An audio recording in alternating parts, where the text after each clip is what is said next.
Hello mga ka-MU! Welcome to Murang Ulam! Sa araw na ito, tuturuan ko kayo ng isang siomai business idea with a twist. Alam nyo ba na ang siomai ay hindi lang pang steam at fry? Pwede din natin itong i-grill. At ito ang Siomai Yakitori. Ang yakitori ay isang Japanese dish which means grilled chicken in bamboo skewers. Pero, instead na chicken, gagamit tayo ng siomai para unique. At narito ang ating mga ingredients. Gagamit tayo dito ng toyo, suka, tubig, brown sugar, luya, bawang, onion leek, optional po lamang, papalapot ng sauce cornstarch, at tubig. Gagamit din tayo dito ng bamboo skewers o barbecue stick. At ang gagamitin nating siomai ay Holiday Siomai. Meron itong chicken variant, ang Holiday Chicken Siomai na maaari nyo rin gamitin sa recipe na ito. Una, ibabad muna natin sa tubig ang ating mga sticks. Ito ay para hindi madaling masunog pag nag-ihaw na tayo. At para naman sa ating yakitori sauce, pagsamasamahin ang mga ingredients, ang toyo, asukal, suka, tubig, bawang,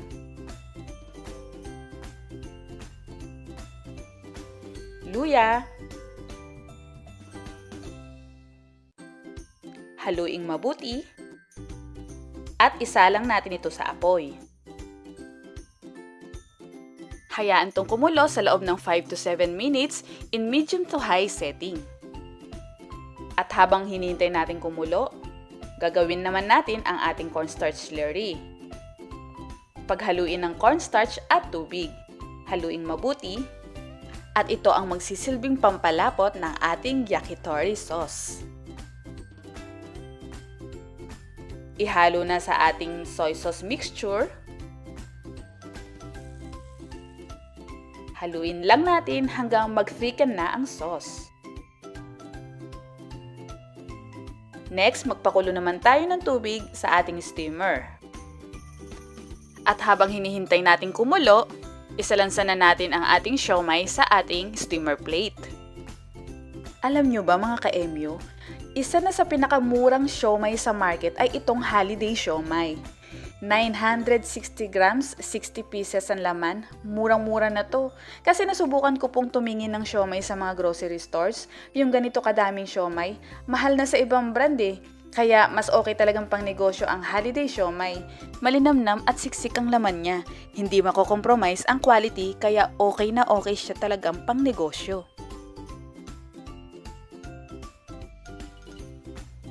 I-steam ang siomai sa loob ng 10 minutes.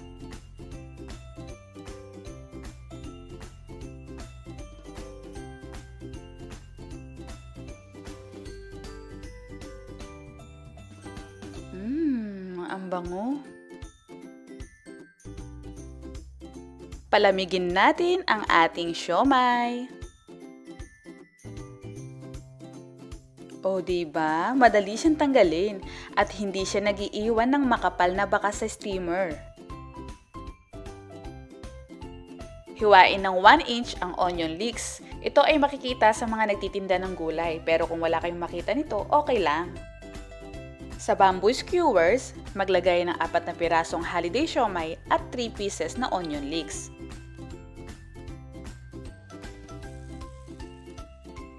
Sa isang pack na may 60 pieces na Holiday Siomai, makakagawa tayo ng 15 sticks.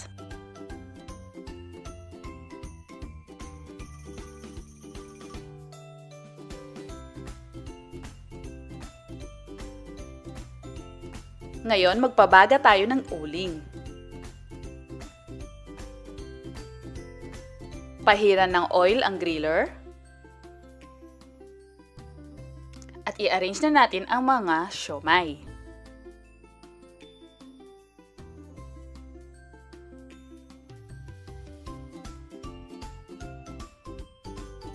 Pahiran ito ng yakitori sauce na ginawa natin kanina.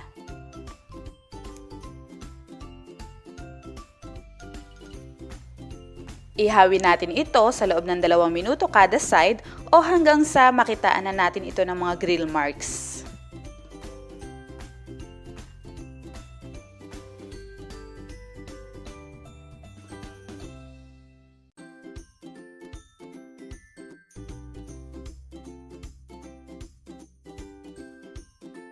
At pagluto na, pwede na natin itong iserve with yakitori sauce. Well, sino bang may ayaw ng siomai?